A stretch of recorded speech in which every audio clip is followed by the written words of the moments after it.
Hi అండి. Apollo fish పులుసు ఒక్కసారి ఇలా చేశారంటే మళ్ళీ మళ్ళీ చేసుకుని తినాలంతగా కమ్మగా ఉంటుంది. కట్ చేసుకున్న ఫిష్ ముక్కల్ని 1-2 సార్లు క్లీన్ చేసి పెట్టుకోండి. స్టవ్ మీద బాండి పెట్టుకొని పులుసుకు సరిపడా ఆయిల్ వేసుకోండి. పావు స్పూన్ మెంతులు వేసుకోండి. మంచి అరోమా వస్తుంది. అర స్పూన్ జీలకర్ర వేసి కట్ చేసుకున్న ఉల్లిపాయలు వేసి ఫ్రై అవ్వాలి. అది ఫ్రై అయ్యే లోపల చేప ముక్కల్లో కొంచెం ఉప్పు, పసుపు, కారము, కొంచెం నూనె వేసి కలిపి పెట్టేసుకోండి. ఈ లోపల ఉల్లిపాయలు బాగా ఫ్రై అయ్యాయి. అందులో కట్ చేసుకున్న పచ్చిమిరపకాయలు, కరివేపాకు, ఫ్రెష్గా దంచిన అల్లం పేస్ట్ వేసి పచ్చి వాసన పోయేలాగా ఫ్రై చేసేసుకోండి. అర స్పూన్ పసుపు, 1 స్పూన్ కారము, అర స్పూన్ ధనియాల పొడి, మీ టేస్ట్కి సరిపడా ఉప్పు వేసుకోండి. ఈ పులుసుకు ఉప్పు, కారం, పులుసు కరెక్ట్గా సెట్ అయితే టేస్ట్ మటుకు సూపర్గా ఉంటుంది. ఇలా పులుసు దగ్గర పడేలా ఉడికించుకోండి.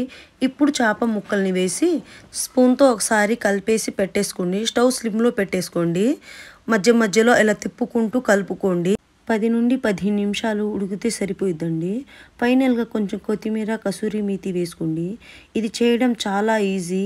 మీకు కూడా నచ్చితే ఒకసారి ట్రై చేయండి. ఎలా ఉందో కామెంట్ చేయండి. Subscribe my channel.